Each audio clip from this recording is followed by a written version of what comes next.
자, 베드로후서 2장 22절 시작으로 계속 시간이 되는 데까지 공부하겠습니다. 오늘 공부의 주제는 재창조를 조롱하는 개돼지들이라고 정해봤습니다. 재창조를 거절하는, 부인하는 개돼지들. 심하지 않은 말씀이죠. 22절에 보니까 우리가 지금 읽을 22절에 그러나 참된 잠언대로 그들에게 이루어진 것이니 개는 그 자신이 토해낸 것으로 다시 돌아가고 또 돼지는 씻고 나서 그녀의 진창 속에서 뒹군다 하였도다. 이 잠언의 말씀을 인용했는데 우리가 앞에서 이 1절에서도 언급했던 나왔던 내용이죠. 설명하면서 이 킹제임스 성경은 하나님의 말씀은 거짓 선지자를 개 그리고 his 남성 대명사로 받고 있고 또 이 거짓 교사를 돼지에 비유하면서 또 여성 대명사 허로 받고 있다라고 했습니다. 그러면서 남자로 또 개로 비유되는 거짓 선지자가 되었든 또 여자로 그리고 돼지로 비유되고 있는 거짓 교사가 되었든지 간에 그들이 하는 짓이라고 하는 것은 이단들을 비밀리에 불려들여서 자기들을 사신 주마저 부인하는 그런 짓을 한다. 1절에서 말씀을 하고 있었던 것이 계속해서 거짓 선지자, 거짓 교사에 대한 기록을 쓰고 있습니다. 특별히 그들은 이 거짓 선지자들과 거짓 교사들은 이 개 돼지들은 특히나 우리 지난 시간에 봤던 것처럼 발람의 교리를 받아들여서 자기들뿐만 아니라 자기들이 모은 또 하나님을 찾고자 하나님을 믿고자 하는 사람들 그 모인 사람들마저도 그렇게 파멸로 이끄는 자들이다라고 성경은 기록하고 있습니다. 많은 이단들이 있겠지만 딱 떠오르는 존재가 있는데 하나님의 교회 세계 복음 협회인가 거짓 선지자 거짓 교사가 있죠. 거짓 선지자가 여기서 이제 남자고 거짓 교사는 여자인데 그 장길자가 여자가 자칭 어머니 하나님이라고 있고 거짓 선지자로 거기에 김주철 목사가 바지 사장으로 있죠. 이 장길자는 설교를 못하니까 아는 게 없으니까 그 김주철이 설교를 하고 있습니다. 많은 사람들이 왔습니다. 신천지는 게임이 안 됩니다. 전 세계적으로 얼마나 많은 사람들이. 왜 이들이 생각났냐 하면은 그들이 발람의 교리를 실행하고 있기 때문에 있습니다. 세상과 친구되게 만드는 거예요. 여러분들 하나님의 교회에 딱 치면요. 장길자가 어떤 일을 하고 있고 그런 것들이 다 보면 이 세상을 이롭게 하고 있고 세상과 친구되게 만드는 거예요. 무슨 어디에서 어디 김장을 뭘 했대느니 어디 기름띠 거기에 가서 도왔대느니 그러니까 세상에 사람들이 볼 때 아주 칭찬할 만한 그런 일들만 하고 있다라는 것이죠. 세상의 평화를 위해서. 자, 거짓 선지자와 거짓 교사들, 개 돼지에 비유한 것은 아주 적절한 비유인 것입니다. 개 돼지를 키워본 사람들이라면 쉽게 수긍할 것이다 라고 럭커 목사님께서는 주석에서 쓰고 있습니다. 개 돼지를 키워봤습니까?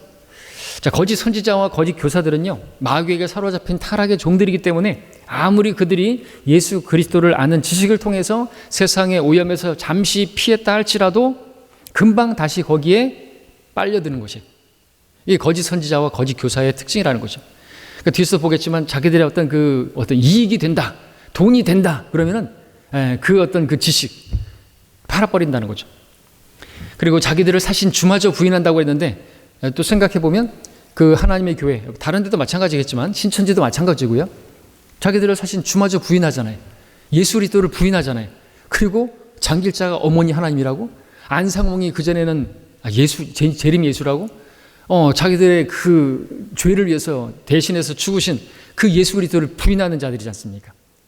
그들이 지금 얼마나 많은 사람들을 파멸로 지옥으로 이끄는지 몰라요. 그런 자들은 또 아무리 의의 길을 좀 알았다 할지라도 거룩한 계명을 저버리는 것쯤은 아무렇지 않게 자영하고 심지어 자기들을 사신 주마저 부인하는 바로 그들이다라고 그렇게 하고 있습니다. 그 김주철 목사라고 하는 자가 설교하는 거를 제가 조금씩 들어보면 우리에게서 배운 것들을 써먹어요. 크리스마스가 어떻고 이런 부활절이 어떻고 이런 것들을 그러니까 아닌 걸 딱 자기들 들으면 알잖아요. 역사적인 것이기 때문에 성경을 보면 알 수 있는 것들이 있단 말이죠. 굳이 성령의 조명을 막 비춰주셔야 하나님의 그 깊은 것들까지 통찰하고 그 정도가 아니라 알 수 있는 것들이 있단 말이죠. 근데 그런 것들 그 의의 길들을, 어떤 진리를 안단 말이죠. 그럼에도 불구하고 그들은 개 돼지들이라서 자기들이 지금 고수하고 있는 것들로 그 토해낸 것으로 돌아가고 또 그 진창 속으로 돌아가서 거기서 뒹구는 것을 좋아하는 거예요. 그들이 원하는 건 따로 있기 때문에 그렇습니다. 우리 지난주 봤던 누가복음 11장에서 주님께서 더러운 영이 사람에게서 나갔다가 더 악한 7영을 데리고 들어와서 사는 바람에 그의 나중 상태가 처음보다 더 악하게 되었다는 말씀을 들려주셨는데, 이런 자들인 것이죠.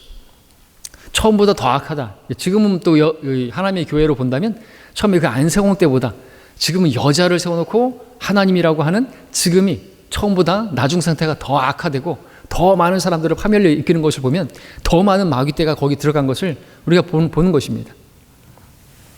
그래서 이렇게 생각이 나는 거죠.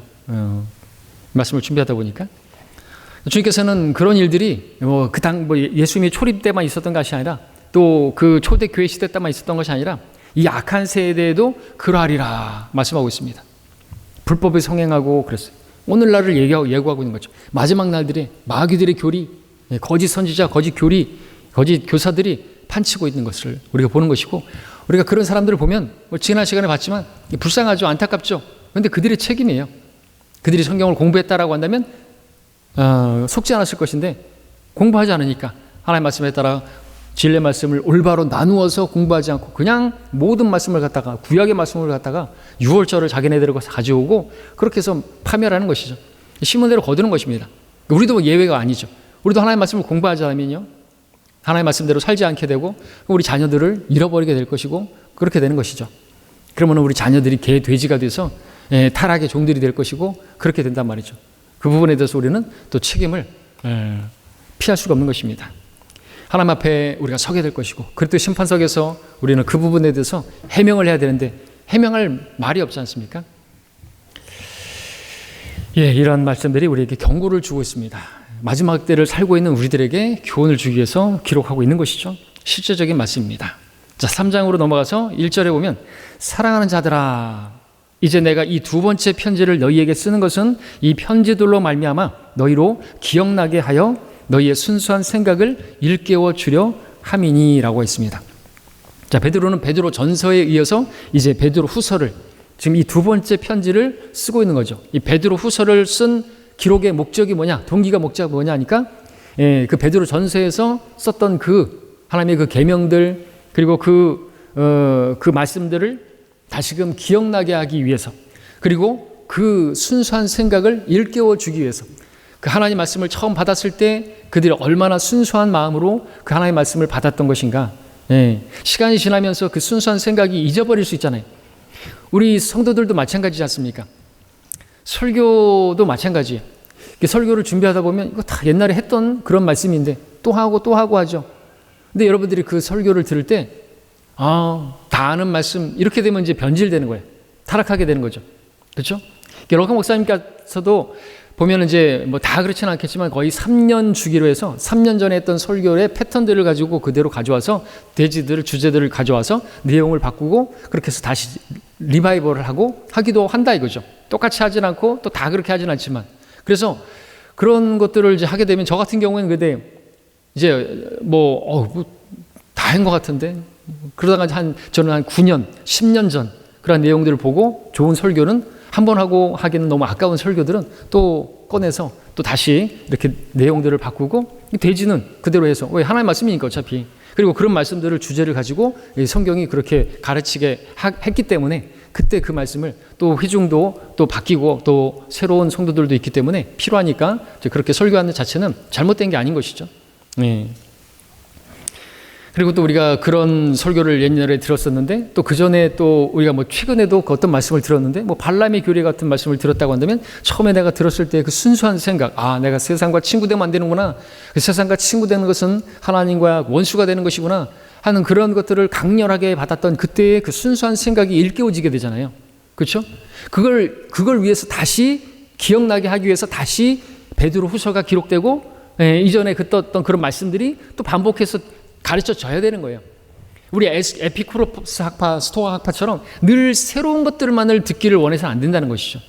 물론 우리 말씀들은 늘 들어도 새로워야 된다고, 새롭다고 찬송가에서 말하고 있지만, 그렇게 받을 수 있는 성도들은 정말 복된 성도들이지만, 들었던 설교고 들었던 말씀이라 할지라도, 들었던 내용이라 할지라도 그걸 새롭게 들을 수 있어야 돼요. 그리고 순수한 생각을 일으키기 위해 목적으로, 다시 기억나게 할 목적으로. 지난주 오전 설교 제목도 모르시잖아요. 그죠? 지지난주 한 달 전에 설교 제목 아십니까? 모른단 말이죠. 왜? 우리는 그런 망각이라고 하는 것이 또 하나님의 은혜죠. 끔찍한 것들을 계속하고 있으면 밥을 못 먹을 건데, 기억력에 한계가 있기 때문에. 그럼에도 불구하고 계속해서 기억하라고 말씀을 하고 계시죠. 우리가 연약하기 때문에. 그래서 우리가 또 일주일에 최소한 한 번 만나고, 또 주중에 또 수요 기도회로 만나서 또 하나님의 말씀을 듣고, 하나님을 또 찬양하면서 가사를 음미하면서 하나님을 향해서 우리가 마음을 돌이키고, 세상으로 향했던 마음을 돌이키고 순수한 그 믿음을 가질 수 있기 위해서 그렇게 하는 것입니다. 그런 목적으로 하나님께서 그런 모임을 갖게 하신 것이죠. 자, 여기 순수한 생각이는 나왔습니다. 순수한 생각에 대해서 좀 말하자면, 이것은 사람의 말이나 행동에서 비롯된 게 아니다. 무엇보다 순수함이라고 하는 것은, 순수한 게 어디 있어요? 세상에 없어요. 나사렛에서 좋은 것이 나오겠느냐? 아니, 맞죠?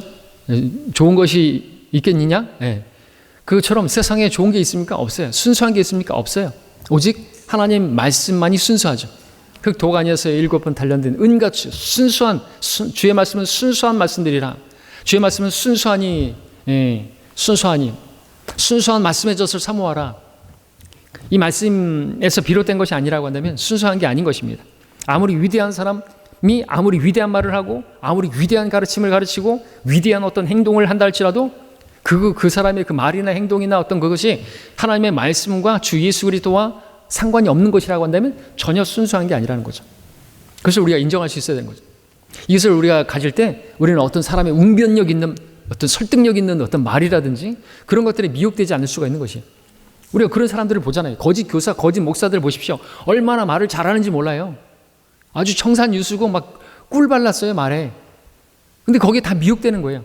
근데 그것이 순수한 하나님 말씀이 아니라면, 다시 말해서 변개된 그러한 성서에 변개된 교리라고 한다면, 그 사람이 아무리 아주 그냥 눈물을 짓게 만드는 그런 설교를 한다 할지라도 우리가 그걸 받아들이면 안 된다는 거죠. 속는 거예요. 거짓 교사들의 특징이 뭐예요? 그럴듯한 언변으로 순진한 사람들의 마음을 미혹하기 위해서 그들의 순진한 심플, 다시 말하면 어리석은 회중들의 그 마음을 미혹하기 위해서는 필요한 게 뭐예요? 그럴듯한 언변, 유창한 언변이 필요한 거예요. 성경들의 목사들은 그렇게 막 성도들에게 아부하기 위해서 막 그 말을 막 이렇게 막 우리는 막 하잖아요. 그들은 그거를 뭐 정말 어디서 훈련을 받았는지, 스피치 학원을 다녔는지 어떻게 이렇게 말을 잘하는지 모른단 말이죠. 거기에 속으면 안 되는 거예요. 제비나 이런 사람들 얼마나 말 잘합니까? 왜? 그렇게 말을 잘하지 않으면요, 못 꼬시니까. 자기들이 원하는 어떤 그런 것들, 보이스피싱 이런 것들을 얼마나 많이 공부하고 막 사람들의 심리를 갖다가 해서 그 속이기 위해서 애쓰는 것인가요? 그죠? 그런 것에 이제 넘어가는 것이죠. 그 말에 속아 넘어가는 것이죠. 주의해야 되는 것입니다. 자, 베드로는 이것을 알고 있었기 때문에 강조하는 것입니다. 그는 위대한 사도의 한 사람으로서 자신의 말이나 가르침이나 이런 것들을, 그 자신의 그런 말이나 가르침을 일깨워 주려고 이 편지를 쓰는 것이 결코 아닌 것이에요. 그는 성경 말씀, 주님의 그 계명, 사실 그대로 다시 일깨워 주기 위해서 이 편지를 내가 쓰고 있는 것이다 라고 지금 말하고 있는 것이죠. 자신이 그 쓴 이 편지들을 통해서 성경 말씀들과 주의 계명들과 주 예수 그리스도에 관한 모든 것들이 사실이고, 사실 그대로 하나님의 말씀으로 받아야 된다고, 그렇게 받아들이고 그렇게 생각을 해야 된다고, 이건 사람의 말이 아니다라고 베드로는 이 점을 서두에서 분명히 밝혔고, 또 다음 2절에서도 쓰고 있는데, 베드로후서 3장 2절을 보니까 그리하여 거룩한 선지자들이 미리 전한 말씀들과 주 곧 구주의 사도들인 우리에게 주신 계명을 생각나게 하려는 것이라. 거룩한 선지자들이 미리 전한 말씀들, 이것은 결코 선지자들의 말이 아닌 것이죠. 선지자들이 전해준 하나님의 말씀들, 즉 성경을 말하는 것입니다. 또한 사람의 생각이나 의견이나 뜻에서 나온 것이 아니라 거룩한 선지자들이 성령에 의해서 감동을 받아 말한 하나님의 말씀, 그것을 이미 앞서 우리 1장 21절에서 언급했죠. 예언은 예전에 사람의 뜻에서 나온 것이 아니요 오직 하나님의 거룩한 사람들이 성령으로 감동을 받아 말한 것이니라 했습니다. 베드로가 지금 쓰고 있는 이 베드로 후서도 그렇다라고 하는 것이죠. 이거는 내 의견도 아니고 내 생각도 아니고 내가 사도로서 하나님으로부터 받은 그 주님께로부터 받은 그 계명을 그대로 전해주는 것이고, 이것은 하나님의 말씀이고, 그러한 것을 처음 받았을 때의 그 순수한 생각을 다시금 일깨워 주기 위해서 이 베드로 후서를 지금 기록한 목적이 거기 있다. 그렇게 본다면 우리는 이 성경이 단지 기록된 성경으로가 아니라 우리 삶에 적용하고 우리가 이것을 기억하고 생각해내서 순수한 하나님의 말씀으로 순수한 그런 생각을 가지고 이 타락한 세상에서 의롭고 경건하게 그렇게 살아가도록 하는 그 말씀이 되어야 하는 것이죠. 이 말씀을 듣고 그만두는 것이 아니라 그 말씀을 적용할 수 있고 또 그것을 계속해서 기억해내고, 그냥 아는 게 중요한 게 아니에요. 하나님의 말씀을 안다고 해서 생활이 달라지는 게 아니에요. 많이 알죠. 많은 그리스도인들의 문제가 뭡니까? 성경을 몰라서가 아니에요. 어떻게 살아야 되는지 몰라서가 아닙니다. 그렇죠? 근데 자꾸만 그 말씀을 잊어버리고 사는 거죠. 잊어버리고 사는 거예요. 그래서 기억나게 하기 위해서 기록하는 것이고, 설교도 다시 기억나게 하기 위해서 또 설교하고, 또 그런 내용의 말씀을 또 전하고, 영혼을 바라봐야 된다고, 주님의 오심을 기다려야 된다고, 그리스도의 심판석을 기다려야 된다고, 지옥이 있다고 그렇게 가르치는 거죠. 그래서 그렇게 가르치는 이유가 뭡니까? 지옥을 안 믿으니까. 사실 안 믿는 거잖아요. 지옥이 있다고 한다면, 우리가 지옥을 하루라도 체험하고 왔다면요, 우리 신앙이 바뀌어질 거예요. 그렇죠? 우리 하늘나라를 한 번만 보고 왔다고 한다면 사도 바울처럼 어떤 죽을 자리가 있으면 죽음에 뛰어들 겁니다. 그렇죠? 나는 죽기를 사양치 않는 거예요. 그냥 뭐 죽을 자리 있으면 죽는 것을. 그러나 남아있는 것이 교회를 위해서, 성도들을 위해서 그것이 유익하다고 하면 남겨질 것이고, 자기 원함은 빨리 가는 거란 말이죠. 네. 주님께서 빨리 오시기를 바라고 우리가 정말 믿는다면 그렇게 바뀌게 되는 것이죠. 예. 자, 이렇게 이 서신을 통해서, 베드로 후서를 통해서 그렇게 하나님의 거룩한 사람들이 성령의 감동을 받아 기록한 하나님의 말씀임을 환기시켜주는, 그래서 우리의 그 순수한 생각을 일깨우고자 이 베드로 후서가 기록된 목적이다라는 것입니다. 그리고 또 그 뒤에서 2절 후반절에 보면 주 곧 구주의 사도들인 우리에게 주신 계명을 생각나게 하려는 것이라고 했습니다. 예, 그 계명이 다시금 생각나게 하려 함이라. 주님께서 주신 계명이 뭐예요? 너희는 서로 사랑하라 하죠. 사도들인 베드로, 야고보, 요한 그 제자들이 주님께서 직접 들었잖아요. 너희는 서로 사랑하라 하는 그 계명을 생각나게 하고 그것을 우리가 계속해서 붙들어야 되는 거죠. 교회가 붙들어야 될 계명이 무엇보다도 크게는 하나님을 첫째로 사랑하는 것이고, 둘째는 이웃을 사랑하는데, 이웃은 형제들이고 교회를 말하는 것이거든요. 그러면은 교회는 많은 부분 안전해집니다. 그렇죠? 왜? 그 사랑이 그 베드로전서 4장 8절에서 말하는 것처럼 베드로가 그 계명을 말했잖아요. 무엇보다 뜨겁게 사랑하라고. 그냥 미적지근하게 사랑하지 말고 뜨겁게 사랑하라고. 그러면 허다한 죄들을 덮을 수 있다고. 그 죄들을 덮지 못하면요, 그 죄들을 자꾸만 기억하게 되면요, 하나님 말씀을 기억하지 않고 주의 계명을 기억하지 않고 그러면은요 쓴뿌리가 생기고, 그러면은요 자기가 더럽혀지게 되고요, 그러면요 자기의 더럽혀진 나 때문에 상대도 더럽혀지고 교회는 끝나는 거예요. 우리 많은 교회들에서 보십시오. 그 다툼과 분열과 원인이 뭐예요? 주님의 계명을 생각하지 않기 때문에 그래요. 기억하지 못하기 때문에 그렇죠. 뜨겁게 사랑하면 허다한 죄들도 덮는다 그랬는데, 세상에서 죄라고 말하지 않는 어떤 그걸 가지고 물고 뜯고 막 죽이려고 하는 거예요. 성경적으로 근거도 없는 그런 걸 가지고 목사를 성토하고 죄인 취급 만들고 완전히 사장시켜버리고 그런 짓을 하는 것이죠. 바리새인들. 성경대로 기록된 대로 기록되었을 때 가지고 와야 되는데 없어요. 성경까지 변개시켜서 두세 증거들로 송사할 수 있다고? 증인이죠. 자, 또 그 얘기를 또 나왔는데요. 자, 그 다음에 우리가 볼 것은 여기 구주의 사도들이라고 했습니다. 사도들.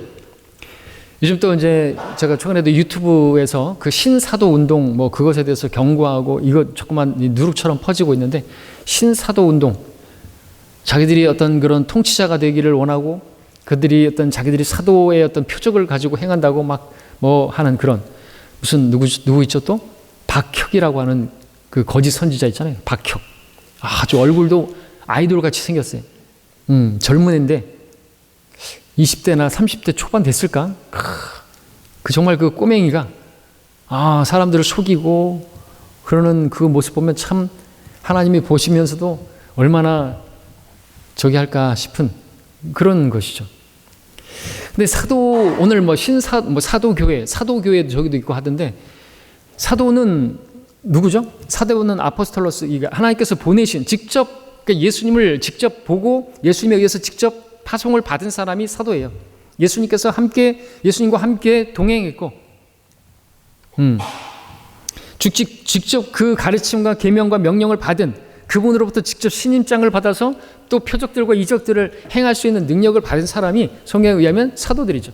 사도행전에 보면은 그렇게 마지막 그 이제 유다가 이제 목매어서 마지막 사도를 뽑을 때도 주께서 함께 하셨던, 그때로부터 들려 올라갔었을 때까지 함께 했었던, 거기서 사도를 하나 사람 뽑는 것으로 제안하는 것을 보게 되죠.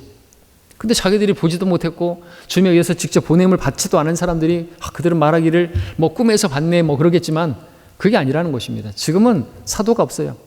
사도와 선지자에 의해서 이제 그렇게 해서 교회가 세워졌고, 지금 교회는 에베소 2장에서 말하는 것처럼 목사와 교사, 복음 전도자, 그리고 집사와 성도들로 구성된 것이지 사도 없어요. 사도.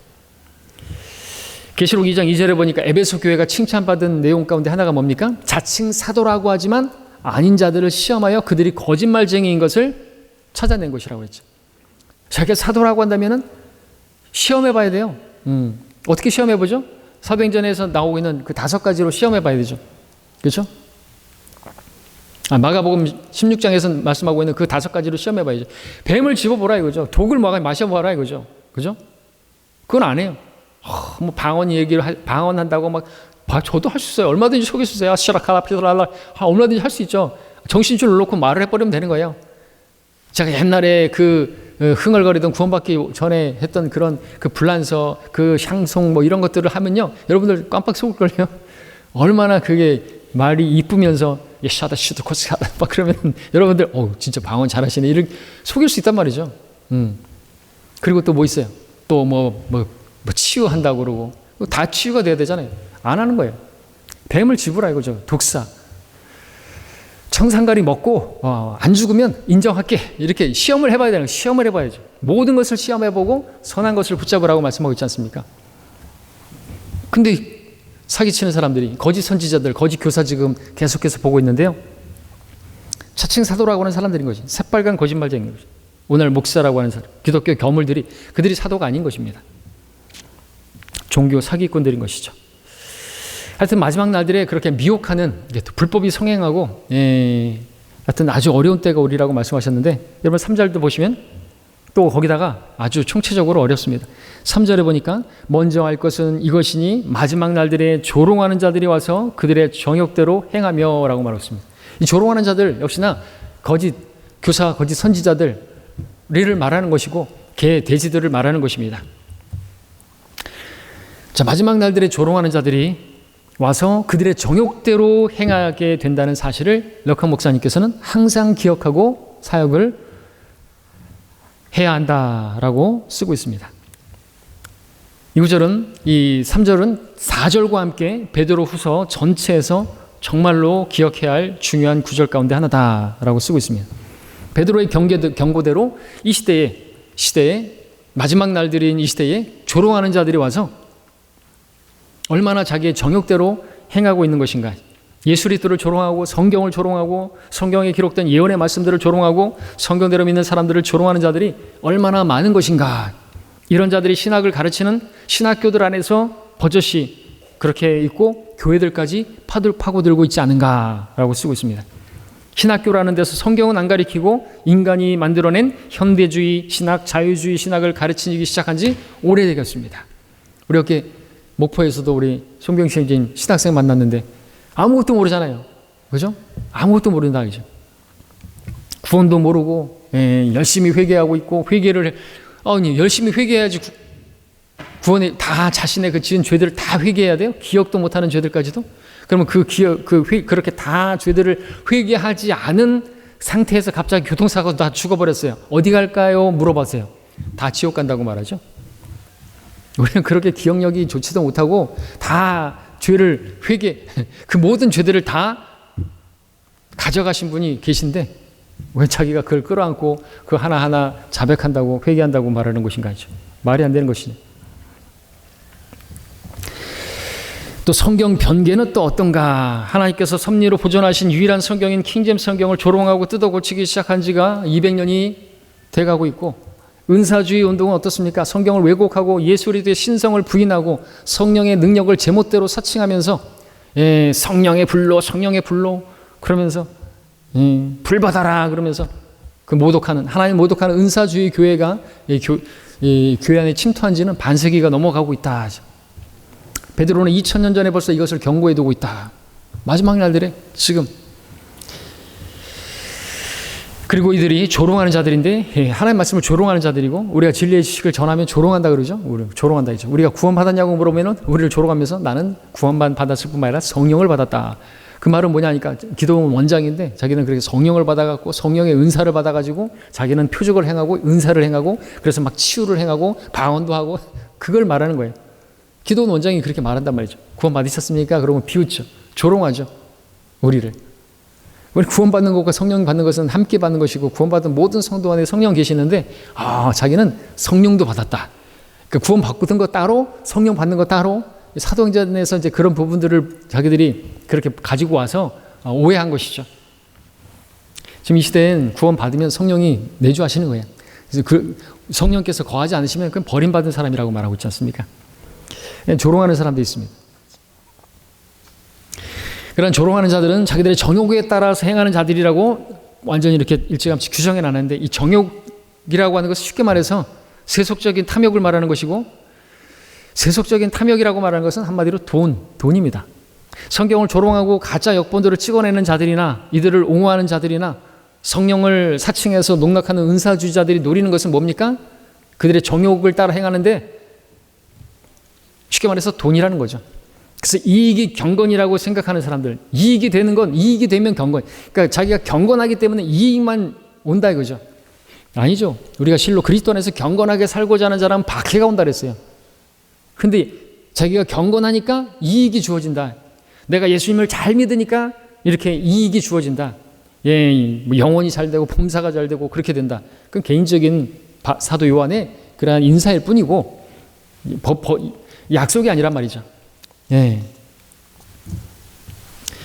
경건을 이익이 경건이라고 생각하는 사람들에게서 우리 빠져나오라고 말씀하고 있죠. 돈을 사랑하는 것이 모든 악의 뿌리니까 그런 사람들하고 교제하지 말고 그런 걸 가르치는 사람들에게서 나오라고 성경은 말씀하고 있는 것입니다. 이런 자들에게서 빠져나오라. 디모데후서 3장 5절에서 그런 말씀도 삭제가 되고 없어요. 성경적 성별을 가르치고 있는 하나님 말씀을 없애버렸단 말이죠. 그런 자들에게서 돌아서라. 빠져나오라. 없어요. 없으니까 그냥 거기 주저앉아 있는 것이겠죠. 하나님의 조명을 받지 못하는 것입니다. 한마디로 그들은 돈이 안 되는 일에는 관심이 없다. 그들의 관심사는 돈이지 예수 그리스도, 재림, 하나님 말씀 아니다. 그들은 구원받지 않은 혼들, 그 죄인들의 혼에는 관심이 없어요. 지옥에도 관심 없습니다. 예수님이 다시 오시면 관심이 없습니다. 그런 거 전하면요, 돈이 안 되기 때문에 그렇죠. 제 말이 아니라 러커 목사님이 주석 쓰고 있어요. 그런 걸 가르치면은 교회 안 모인다 이거죠. 교회 사람들이 안 모이면 돈이 안 된다 이거예요. 그렇기 때문에 그런 얘기는 안 하는 거예요. 근데 그걸 지금 은사주의 교회뿐만 아니라 우리 전에 신학 했지만 그 월간지도 나왔지만 신학교에서 졸업하는 이제 목사 후보생들에게 가르치는 게 뭐예요? 진짜로 그런지 모르겠지만 3년간은 지옥에 대해서 설교하지 말라고 그럼 뭐 3년 후는 지옥에 대해서 설교하는지는 모르겠는데 3년간은 지옥의 설교는 일단 하지 말라고. 이게 선배들의 조언이에요. 왜?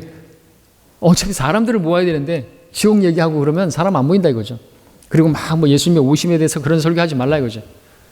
그 사람들은 어쨌든 제사보다 제밥에 더 관심이 있어가지고 교회 온 사람들인데 그들 어쨌든지 간에 뭐 좋은 말로 하면 눈 열어서 나중에 재림도 설교하고 지옥도 설교하고 그렇게 하라는 얘기인데 나중에는 그렇게 할 수 있나요? 믿지도 않으면서.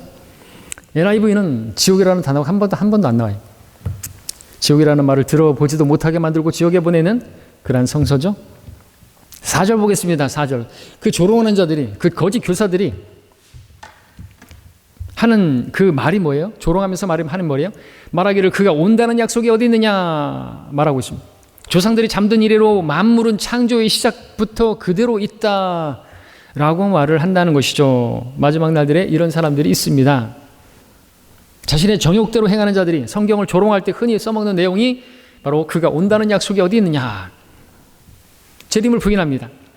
신구약 전체를 통틀어서 예수님의 재림을 언급하고 있는 구절들이 초림을 언급하고 있는 구절보다 훨씬 많은데도 불구하고 그가 온다는 약속이 어디 있느냐 하고 뻔뻔스럽게 거짓말하는 거죠.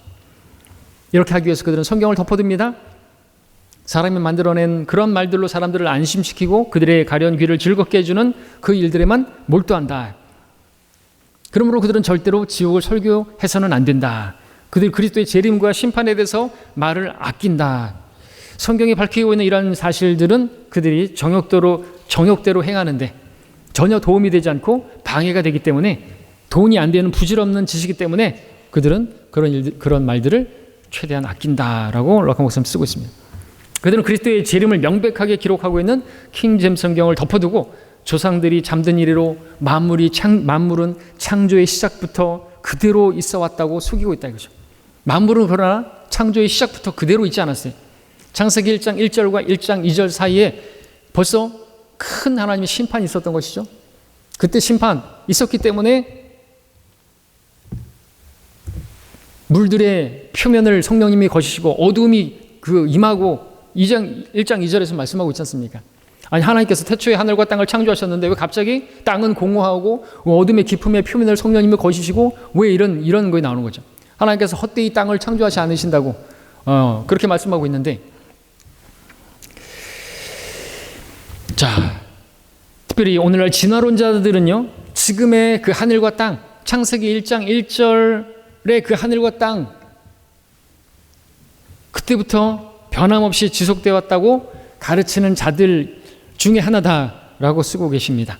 왜냐하면 그렇게 말을 해야만 모든 생물들이 점진적으로 진화해 왔다는 그들의 거짓말을 성립할 수 있기 때문에 아메바 상태에서 단세포 생물이 현재와 같은 복잡한 구조의 다세포 생물로 진화되고 원숭이가 인간으로 진화하는 그 과정을 부단히 밟아오려고 한다면 창세기 1장 1절에서의 하늘과 땅은 창조의 시작부터 처음부터 그렇게 지금까지 있어 와야만 그 진화론이 성립하고 주장이 받아들일 수 있기 때문에 그렇다라는 거죠. 엄청난 수천만 년 전 이런 지구의 어떤 그 생정연대가 6,000년이다 그러면은 진화론자들이 비웃는단 말이죠. 그렇기 때문에 그 진화론자들은 그것이 아주 수억 년 전부터, 그러니까 그런 심판은 없다 이거죠. 6,000년 전에 그렇게 6,000년 전인지 그 엄청난 전인지 그걸 모르겠지만 하여튼 그 엄청나게 오래된 전에 심판이 있었는데 그걸 부인을 해야만 이 수억 년 전에 그때부터 이 만물이 그대로 있었는데 점점점 진화돼 갖고 지금 이렇게 인간이 나온 것이다. 이런 완전하지도 않지만 그런 다세포 생물이 존재가 되게 된 것이다. 속인다라는 거죠. 그러나 성경은 만물이 창조의 시작부터 그대로 있지 않았다고 가르칩니다. 창조의 시작은 창세기 1장 1절을 말하죠. 그 후로 세상은요 몇 번의 큰 심판이 있었는데 그 첫 번째 심판이 창세기 1장 2절에서 땅은 형체가 없고 공허하며 어둠이 깊음의 표면에 있던 그 상태. 그래서 창세기 1장 2절은요 창세기 1장 1절 이후에 그 창조 이후에 큰 심판이 있었다는 것을 보여주는 것이고 창세기 1장 3절부터는 하나님께서 재창조하는 것을 기록하고 있는 것입니다. 그래서 성경은 크게 하늘과 땅이 세 쌍으로 나눠져 있죠. 처음 하늘과 땅, 현재 있는 하늘과 땅, 그리고 이 현재 있는 하늘과 땅은 베드로서 3장에서 불로 다 소멸해 버릴 것이고, 그 다음에 우리는 새 하늘과 새 땅을 기다리고 있다. 그러니까 이전에 있던 하늘과 땅, 현재 있는 하늘과 땅, 그리고 앞으로 새 하늘과 새 땅, 이렇게 세 구분으로 크게 나눠져 있어요. 그러니까 하나님의 말씀을 올바로 나눠야 되죠. 근데 킹제임스 성경이 분명히 이렇게 가르치고 있는데도 불구하고 정동수라는 이 인하대 교수이면서 주일만 목사를 한다고 하는, 자기는 실제로 그렇게 얘기하는 그 사람은 킹제임스 성경을 번역했지만 창세기 1장 1절과 2절 사이에 그것은 없다 이거죠. 심판 없는 거래요. 처음부터 그대로 있다는 거예요. 그럼 루시퍼는 언제 타락했고, 그리고 이 베드로 후서에서 말하는 것처럼 땅도 물 안에서 나왔고, 이런 말씀은 노아의 심판이 아닌데 그런 것들을 이야기한단 말이죠. 계비론을 믿잖아요. 세대적 진리, 우리 라킨의 세대적 주의 책을 갖다가 번역을 했는데, 이 계비론, 간극 이론을 다 빼버리고, 거기에 있는 그림들을 다 빼버리고, 라킨의 그림 다 빼버리고 그렇게 책을 만들어냈어요. 이건 변개자들이죠. 변개자. 자기가 믿지 않는 부분은 다 빼버려요. 그래서 하나님께서 아담에게 땅을 다시 채우라고, 리플레니시, 그것도 그냥 다시 채우고가 아니라 그냥 채우고라고 번역해버렸어요. 다시 채우라는 말을 노아에게도 말씀하셨잖아요. 다시 채우고 번성하라. 노아에게 왜? 물로 심판받았잖아요. 그처럼 그전에도 물로 한번 심판을, 하나님께서 우주적인 심판을 했단 말이죠. 깊음에 그 물들이 터져 나와가지고 하나님께서 전 우주를 우주적인 심판으로 그 셋째 하늘과 있는 거기에 그 깊음에 터져서 전체가 물로, 그래서 창공 위에 있는 물과 창공 아래에 있는 물로 나누면서 창공이 나눠지고, 거기에 이제 우리 거기에 이런 것들이 지금 존재하고, 우리가 거기에 지구가 있고, 그런 상태가 이런 겁니다. 그 베드로서 지금 우리가 다음 구절에서 보여주고 있는 창공이 있고, 거기서 물 안에 나왔고, 이 지구도 물 안에서 나왔다는 게 뭐예요? 마치 우리 그 어머니 양수 가운데서 아이가 태어나는 것처럼 물 가운데서 다시 태어난 거거든요. 우리는 그렇게 육체로 출생했지만 다시 거듭나야 되는데, 거듭날 때도 우리가 어떻게 태어나요? 성령으로 태어나는, 그렇죠. 성령이면 또 물로 상징되기도 하죠. 그 부분 대입은 좀 그렇지만, 하여튼 우리가 다시 태어난 재창조, 우리도 다시 재창조가 되어야 되고, 지금 있는 하늘과 땅도 재창조가 된 것이에요. 처음 하늘이 아니고 처음 땅이 아니란 말이죠. 그래서 그 창세기 1장 1절의 그 창조 때를 기록한 것이 이제 욥기에 보면은, 내가 이 세상의 기초들을 놓을 때에 내가 어디 있었느냐, 내가 명철이 있다면 분명히 밝히라. 언제 새벽벌들이 함께 노래했으며 하나님의 아들들이 모두 기뻐서 소리쳤느냐. 욥기 38장 4절 7절에서 말씀하고 있습니다. 여기에 새벽별들, 하나님의 아들들은 우리를 말하는 것도 아니고 사람을 말하는 것도 아니고 천사들을 말하죠. 천상의 존재. 그들이 창세기 1장 태초에라는 시점에서 하나님께서 하늘과 땅을 창조하실 때, 그걸 보면서, 그 창조된 그것을 보면서 막 손뼉을 쳤다는 거죠. 이거는 하나님을 찬양하는 거예요. 하나님 정말 놀라우십니다. 이게 지금의 하늘과 땅이 아니에요. 지금의 하늘과 땅이 그 차원이 다르다라고 하는 것이죠. 그리고 또 창세기 1장 이후에 그 3절 이후부터 재창조하셨던 그 에덴과 같은 상태도 지금도 아니고, 그렇죠? 그 이후에 에덴의 타락으로 인해서 어떻게 됐습니까? 땅은 저주를 받았고, 지금 보면서 하나님께서 그 창세기 또 재창조하셨을 때의 그 모습 보면서 보시기에 좋았더라 하는 상태도 지금 아니고, 주님께서 다시 새 하늘과 새 땅을 창조하실 때는 얼마나 좋겠습니까? 천연왕국 때는 또 얼마나 좋겠습니까? 그렇죠? 그때는 정말로 우리도 주님을 찬양할 수밖에 없겠죠. 지금도 우리가 창조물 보면서 하나님의 솜씨가 놀랍다고 하지만, 엄청난 그러한 우리 하나님께서 우리에게 예비하신 것들은 눈으로 본 적도 없고, 마음에 들어와 본 적도 없는 그런 곳에서, 새 예루살렘에서 또 새 하늘과 새 땅에서 우리는 영혼을 거하게 될 것입니다. 이 세상은 빨리 불타 없어지기로, 소멸되기로 지구 형태가 사라져가고 있습니다. 우리 이 땅에 소망 두지 않고 살아가는 사람들이죠. 우리는 새 하늘 새 땅을 기다린 것하기보다는 재림 때니까 그거는 주님의 오심을 기다리는 거죠. 주님의 오심을 우리가 소망으로 삼아야 되는 것입니다. 다음 시간에 계속해서 공부하겠습니다.